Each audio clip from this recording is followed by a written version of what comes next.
pas le premier tournant de la draft parce qu'on a l'impression que le top 3 il est un peu, on va dire, fixé. Et puis Toronto, peut-être qu'ils hésitent en fait entre Suggs et quelqu'un d'autre.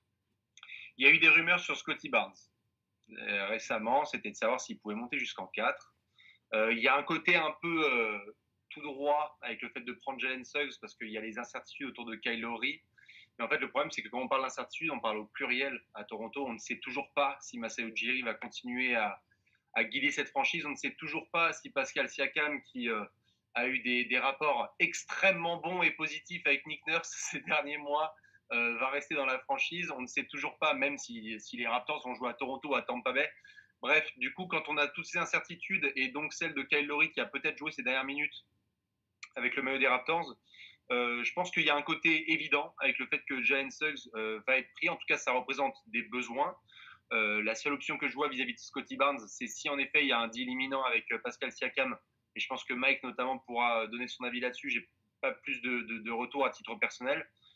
J'ai l'impression que c'est une draft plutôt qui se joue à partir de la place 5 parce que je ne sais pas. J'ai eu l'occasion d'échanger un peu avec certains du management, notamment d'Orlando, lorsque ça concernait des joueurs qui sont pas loin de chez nous et qui ont évolué récemment du côté d'Orlando. Mais John Hammond, ancien de Milwaukee, qui aime bien les longs bras, qui a fait du Jonathan Isaac, qui a fait du Cole Anthony récemment. Je ne sais absolument pas ce que va faire Jeff Weltman et ce que vont faire Jeff Weltman et John Hammond. Ils peuvent prendre du Kuminga, du Scottie Barnes, ils peuvent laisser passer Jalen Suggs, ils sont capables de faire absolument tout et n'importe quoi. Et donc là-dessus, je pense que ça va se jouer surtout à partir du pick 5. Il est là, Mike. Je suis là, vous me voyez cette fois? On te voit, c'est bon, tu es beau depuis le Canada, ça nous fait plaisir. Bonjour à tous. Deux francophones canadiens. Et à Toronto, Mike? Je suis à Toronto, oui. Ah, on va vous laisser, hein. Mais je ne suis pas canadien, par contre. Je suis pas canadien, expatrié. Ouais, c'est vrai que Ben, t'es où? Tu t'es exilé dans un placard ou quoi? Je suis exilé dans une chambre parce que ma copine a un meeting. Aïe, aïe, aïe. Contrairement à nous, ma copine travaille pour la Croix-Rouge et elle sauve des vies. Contrairement à nous, elle fait des choses utiles pour le monde entier. Voilà ce que tu peux dire aussi. Mike, quelle est ta hot take ou ta hot question sur les Raptors? Alors, il y avait beaucoup de questions autour de cette draft. On sait que les Raptors, c'est un peu... Bastien en a parlé, on ne sait pas trop où on va en fait parce qu'il y a beaucoup de questions. Siakam, Kyle Lowry va-t-il rester? On ne sait même pas si on va avoir un general manager, enfin le même. On ne sait pas si on aura toujours Masai à la fin de l'été. Ma question c'était, on a dit que ça pouvait être Suggs, ça pouvait être Scottie Barnes. Les Raptors ont aussi fait un workout avec Kuminga. Pour vous, quels sont les arguments qui feraient que ce ne serait pas Suggs? Quels sont les arguments en faveur de Scottie Barnes? Quels sont les arguments en faveur de Kuminga qui feraient que les Raptors ne prendraient pas Suggs? Alors, il y a Alan qui s'étire. Alan qui se craque les jointures. Il se fait craquer les doigts. Vas-y, Alan. Allez, défoule-toi.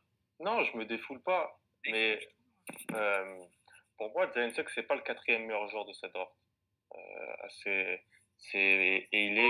déjà, il n'est pas dans le groupe des 3 d'avant. On a souvent voulu un peu grouper cette draft. C'était 5, puis c'était 4, puis ils sont 3 pour moi. Ils sont 3. Et que Jalen Suggs déjà soit promis au top 5, c'est déjà extrêmement bien parce que c'était un joueur qui n'était pas promis à cette place-là avant la saison. C'est un joueur qui a vraiment surnagé à Gonzaga, mais dans un contexte qui était celui qui était. Moi, je pense personnellement je pense que Scottie Barnes et James Bouknight sont de meilleurs joueurs que Jalen Suggs. C'est 2 joueurs que je drafterais devant lui, en fait, assez honnêtement. Jalen Suggs, c'est un super joueur d'équipe, mais je vois pas le star potentiel chez lui, le potentiel star. Je ne le vois pas parce qu'athlétiquement, je le trouve pas assez tranchant pour ça. Je le vois vraiment plus dans le mood. Alors, les gens vont peut-être crier, mais je le vois plus dans un mix entre Jrue Holiday au maximum, Lonzo Ball au minimum, c'est-à-dire un vrai joueur un très bon joueur sur les bases extérieures, passeur. C'est pas encore un excellent tireur, défenseur qui met de l'intensité, est un bon passeur en transition, mais un moins bon passeur en attaque placée. Et en réalité, si je draft un joueur dans le top 5, j'aimerais qu'en attaque placée, il soit aussi excellent. Le jeu de Gonzaga faisait qu'il avait des passes plus faciles à faire que d'autres en réalité. C'est pas l'initiateur d'attaque que qu'est Cunningham et que peut être Jalen Green selon moi. Donc je pense que c'est un super joueur, je l'ai dans mon top 8, mais je pense pas que c'est un joueur qui a le star potentiel pour changer la franchise de Toronto. Voilà. Bastien, et après, on va te dire au revoir, Bastien, puisque là, il y a plein de gens qui attendent dans la waiting room. Donc vas-y, réponds à la question de Mike, s'il te plaît. Pourquoi pas Suggs? Ouais, pourquoi pas Suggs? J'allais dire aussi potentiel, en fait. C'est-à-dire que Scottie Barnes, en fait, si tu prends le plafond max, je suis complètement halluciné par le plafond max de Scottie Barnes, même si on peut avoir encore des questions de shoot et de savoir s'il était à temps sur les flotteurs ou sur la mi-distance. Genre, bref, il y a un moment où c'est un joueur de basket, où il joue fort tous les soirs, où il a un potentiel de dingue. Moi, c'est vraiment la licorne, comme je l'ai dit, donc j'ai l'impression que je le mettrais devant, Jalen Suggs. Mais quelque part, j'ai envie de dire, ce serait bien que Sacramento, tu vois, lapsus, ce serait bien que Toronto prenne une vraie décision sur sa suite et en fait qu'on sache vers où on va. Est-ce qu'on est sur un vrai middle? Est-ce qu'on bottom? Est-ce qu'on reconstruit? Est-ce qu'on sait vraiment quels sont les éléments qu'on va garder? Parce que c'est très sympa, Van Fleet et Gary Trent Jr. et Anunoby et Boucher et compagnie, mais qui en fait sort de cette masse? Et donc, moi, à titre personnel, si je me dis que bon, on est en train gentiment d'atteindre un espèce de plafond, mais très bien, hein, avec Van Fleet, avec Anunoby et avec Boucher et compagnie, le garçon avec lequel j'ai envie le plus de faire jackpot, ce serait pas Jalen Suggs. Donc c'est pour ça que je prendrais aussi un autre garçon à la place. Après, je me demande s'il se prend pas des... Je sais pas quel est le plat que vous avez envie de balancer à Toronto à la gueule des gens qui font des bêtises, mais peut-être qu'ils vont se prendre ça, le management à la gueule, s'ils prennent pas Jalen Suggs, mon cher Ben. Qu'est-ce qu'on balance, Ben, au Canada quand en Espagne c'est des tomates? Poutine. Ah oui, clairement, la poutine ou des plats de pin, des fèves au lard. Des fèves au lard, c'est parfait. Personnellement, moi, je prends Scottie Barnes et j'y pense de moins en moins. Comme disait Alan, côté shoot, Jalen Suggs, j'ai pas l'impression que c'est le joueur qu'on croit qu'il est à cause qu'il a vraiment évolué dans un contexte qui lui était extrêmement favorable à Gonzaga. Même lorsqu'il ratait ses shoots, il y avait des gens qui allaient le mettre par après. Côté pick and roll aussi, je suis un peu inquiet de son handle, de sa prise de décision. Alex et moi, on avait cette discussion-là en privé où est-ce qu'on essayait d'avoir la vérité sur la taille des mains de Jalen Suggs. Et je suis allé en très haut lieu pour savoir ça, pour savoir que l'agent de Jalen Suggs ne veut pas qu'on mesure ses mains. Avec du nez. Donc, je ne sais pas ce qui s'est passé au... Il a des tout petites mains, c'est sûr. Ben oui, clairement.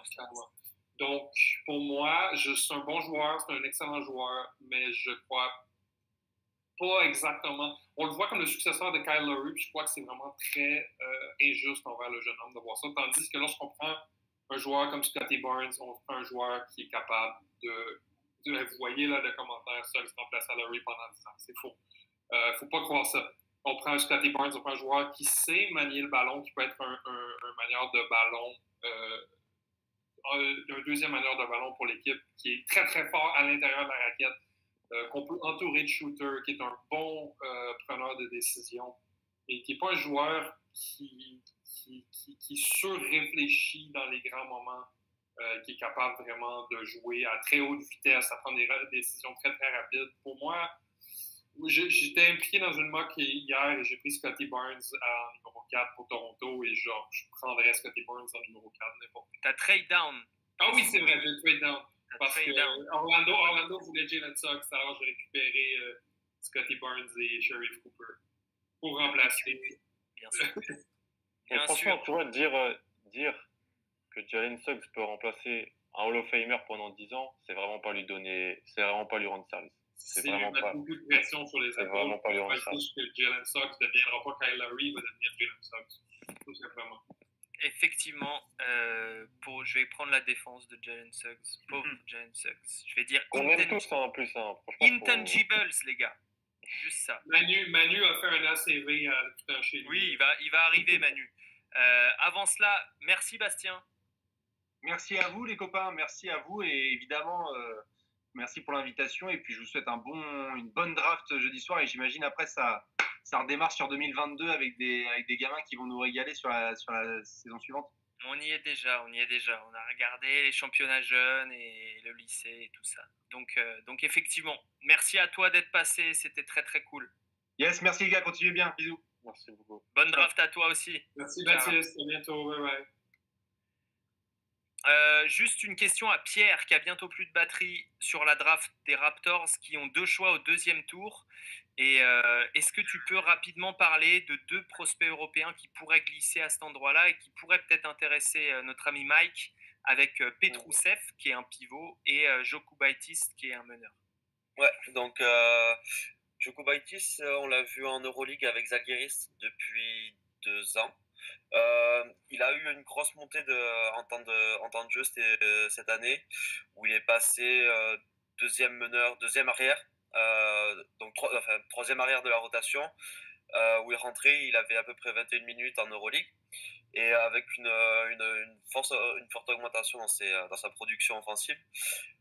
C'est un meneur gaucher qui va se positionner souvent dans le corner. Qui va être bon un peu partout, mais qui va être excellent dans rien vraiment, et qui manque un peu d'explosivité. Il a signé là au Barça pour 2 ans, je crois. Donc je le voyais bien aller s'aguerrir avec son coach lituanien au Barça et revenir dans 2 ans, quand peut-être la situation se sera améliorée à Toronto et qu'ils auront peut-être besoin d'un backup pour Suggs ou un autre. Ou un autre, effectivement. Et Petrousev, du coup? Et pour Petrousev, on parle du MVP de l'ABA League, donc c'est la Ligue Adriatique, où on retrouve tous les pays des Balkans à peu près. MVP, meilleur scoreur, et qui était avant à Gonzaga, qui a développé son shoot en fait pendant toute l'année pour devenir un joueur avec un shoot à 3 points respectable, et qui va être principalement soit derrière l'arc, soit à l'intérieur de la raquette à enfoncer pour finir. C'est plus un scoreur qu'autre chose, qui peut peut-être jouer 5-4 pour élargir le jeu sur du small ball. Voilà. Merci Pierre. Et Frenchy Bets, ouais, c'est jeudi soir la draft. Va falloir y aller, hein, mon gars. Il va falloir se renseigner sur envergure.co. Merci Pierre, tu as bientôt plus de batterie. J'espère que tu as encore de l'essence pour rentrer. Merci pour ce passage depuis ta voiture. Tu me régales. Un plaisir, Rick. Allez, bonne soirée. À plus Pierre. Allez. Ciao. Mike, est-ce que tout ça t'a convaincu? Quel est ton scénario idéal? J'ai une autre question du coup. Vas-y. Imaginons, on va dire Suggs ou Barnes, c'est la même question en fait. Pour vous, comment vous l'insérez dans l'effectif actuel des Raptors?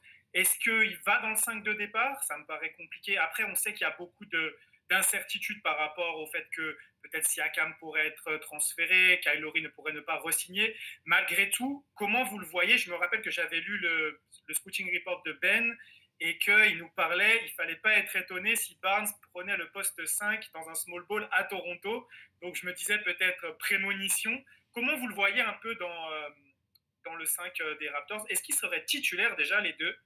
Ou est-ce que vous les voyez en sortie de banc pour leur première année? Allez-y les gars. Je pense que si tu drafts Suggs, oui, tu devrais le faire. Il risquerait de starter.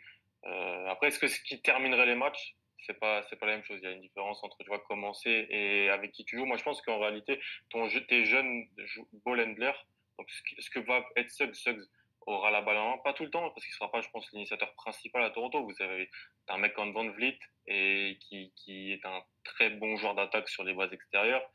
T'as Anunoby, t'as Pascal Siakam. Faudra voir peut-être ce qui se fait à l'intersaison. Je viens de voir là qu'il y a une qualifying offer qui a été donnée à Gary Trent, je crois, du côté de Toronto, ce qui est assez logique en réalité. Mais Suggs, je le vois dans ton bas court qui va défendre, parce qu'en plus, si tu es avec Van Vliet, sûrement Van Vliet, tu veux pas qu'il soit en 1 contre 1 contre le meilleur le meilleur guard adverse. Donc peut-être que Suggs pourra s'en occuper. Et je le vois, pousser la balle en transition, courir, défendre, et commencer à développer son appréhension collective et son tir. Pour Barnes, je sais qu'avec Ben et Alex, on a un peu des avis différents sur comment l'utiliser, comment l'insérer. Moi, je pense que si tu lui donnes la balle tout de suite en NBA, ton attaque, elle sera moyenne. Alors, est-ce que ça te dérange ou est-ce que ça te dérange pas? Est-ce que tu veux gagner des matchs? Est-ce que tu veux pas gagner des matchs l'an prochain et plutôt développer Scotty Barnes? Moi, je pense que dans un small ball 5, il peut, surtout si tu as un mec comme Boucher à côté qui est super long. Franchement, tu peux avoir défensivement, tu peux tout switcher et tout, ça peut être super intéressant. Et en tant que deuxième porteur de balle, c'est-à-dire pas un mec qui va initier, mais si tu lui donnes la balle sur une passe, si tu lui fais un décalage, il va pas faire n'importe quoi. Il va pouvoir prendre la bonne décision. C'est un vrai team player. Je pense que ça serait super bien de l'utiliser comme ça. Pour moi, j'ai quand même l'impression que ça ferait vraiment doublon avec Siakam, en fait, parce que c'est vraiment Siakam le secondary ball handler chez les Raptors de plus en plus. Et en fait, c'est là que j'ai vraiment du mal. Après, je suis vraiment d'accord que défensivement, une line-up avec OG, avec Barnes, avec Siakam, avec Van Vliet, défensivement, c'est vraiment très solide. En plus, Toronto aime bien tout switcher, donc ça me paraît intéressant. Mais c'est vraiment en attaque. J'avais écouté aussi votre podcast sur quels joueurs de cette draft pourraient être principaux ball handlers, justement, et vous aviez mis Barnes plutôt en secondaire, et vous avez dit que ça serait compliqué. Je ne sais plus qui avait parlé du fait de faire tourner une attaque autour de lui. Je pense qu'à Toronto, ça ne sera pas du tout le cas, parce que ce que j'aimerais préciser, c'est que Toronto n'est pas dans... Je ne pense pas que Toronto soit en reconstruction, même si beaucoup aimeraient. Toronto va viser les playoffs la saison prochaine, et moi je mettrais même une pièce sur le fait qu'ils seront en playoffs. Mais voilà, c'était vraiment ça ma question. Je ne sais pas si Ben a une réponse différente par rapport au rôle de Scotty Barnes. Est-ce que, en fait, ça ne serait pas plus la facilité, en fait, au final, mais peut-être que, comme vous l'avez dit, il n'y a pas le même plafond, en fait. Ben, une réponse courte. Après, c'est Manu qui tranche, et après, on parle de New York. Oui, moi je crois qu'il va enlever de la pression à Pascal Siakam, en fait, que Pascal Siakam n'aura pas à être cette grosse présence physique près de la raquette et pouvoir s'écarter pour shooter. On va pouvoir profiter plus du shoot de Pascal Siakam. Puis je crois que Toronto, s'il y a quoi que ce soit en attaque, c'est très égalitarien, c'est-à-dire que plus de ball handlers possible, le mieux. Donc, deuxième, troisième ball handler en attaque, je crois que Scotty Barnes, Scotty Barnes serait parfait pour ça. Et à noter, ils se sont achetés beaucoup de bons karma avec leur fanbase, avec le championnat en 2019. Donc, ils peuvent essayer quelque chose, ils peuvent prendre un plus grand risque. Jalen Suggs, c'est le choix le plus sûr. Mais, comme on dit tous, Scotty Barnes, le plafond est vraiment très haut. Manu, bienvenue déjà. Merci, salut. Salut Manu. Hey Et je vais répondre à JB juste à son sondage Team Courgette. Team Courgette, j'ai pas vu le sondage du JB. C'était quoi? Courgette ou quoi? Aubergine? Courgette, aubergine, et il y avait deux autres légumes. Courgette, il y a plus de... Je dirais qu'il y a plus de versatilité. Un peu comme Scotty Barnes. Scotty Barnes ou Jalen Suggs, Manu? Moi, j'ai envie de dire, en fait, je m'en fous de qui y a dans l'équipe. Je prends le meilleur talent possible. Et donc, là, je suis assez hésitant parce que dans mon big board, j'ai Scotty Barnes en termes de... Parce que, voilà, comme Ben l'a dit, c'est beaucoup trop fort partout, en fait. Enfin, il y a un plafond tellement haut que je me dis... ça peut être assez incroyable. Et j'ai dans le mock draft, sans aucune information ni rien, uniquement mes neurones, j'ai Suggs. Parce que c'est un joueur que j'adore et parce que c'est un passeur, parce que pour moi il est élite passeur, il est élite visionnaire en fait. Et très très bon défenseur sur plusieurs positions. Donc là, ce sera vraiment au GM de Toronto selon ça. Moi, je suis GM, je prends Scotty Barnes, je pense. J'hésite longtemps, mais je pense Scotty Barnes. Aussi, hein, donc on va voir. Ben oui, on est fan de Jalen Suggs avec Manu, qu'est-ce que tu veux. Mike, je suis désolé, on aurait pu parler de Toronto des demi-heures de plus, mais voilà, on a fait notre séquence. Tu as eu des réponses partielles. Dis-moi qui tu veux, toi, avant de partir. Moi, je veux faire confiance au general manager. Toronto a toujours su faire les bons choix. On l'a vu avec OG, on l'a vu avec Siakam, on l'a vu même avec des joueurs non draftés. Donc, confiance à Masai en espérant qu'il soit toujours là. Mais a priori, il se charge de la draft. Donc, voilà, je ne donnerai pas de réponse. Je laisse Masai faire le choix. C'est son rôle. Quel homme d'organisation. Bravo, Mike. Bravo, Mike. Une petite pub perso quand même pour le Dino Stalk que tu animes, que tu organises, qui parle de l'actualité des Raptors. Et puis, tu bosses aussi à l'express.ca. L'express.ca pour retrouver les comptes rendus de chaque match des Raptors auquel j'assiste. Et Dinoto, qu'on a un avant-match, peut-être un après-match la saison prochaine, on verra si on revient dessus. Et régulièrement des podcasts longs aussi en live Twitter avec Restream. Un peu de pub aussi. Donc, il y a Wojnarowski qui dit qu'il y a un échange. Quoi Qu'est-ce qu'il y a? Alors, Memphis envoie Jonas Valanciunas, le pick 17-51. 51 contre Bledsoe. Ouais. Le pick 10. Memphis monte en 10 en gros. Contre, aux Pelicans contre Bledsoe, Steven Adams, le pick 10 et 40. Ah oui, parce que j'allais dire, la raquette Bledsoe, la raquette Valanciunas Adams, elle va pas. Ils sont prêts à ingérer, voilà, Steven Adams et Bledsoe pour monter en 10, et en se séparant de Valanciunas, c'est du 17. C'est chaud, là. Et à mon avis, si Memphis pique en 10, monte, c'est qu'ils ont quand même une idée du joueur qu'ils veulent. Et comme ils draftent assez bien... Il y a une target. À mon avis. Le NBA draft Twitter dans la room de Memphis. Ça va aller chercher Cam Thomas et puis ça va aller shooter.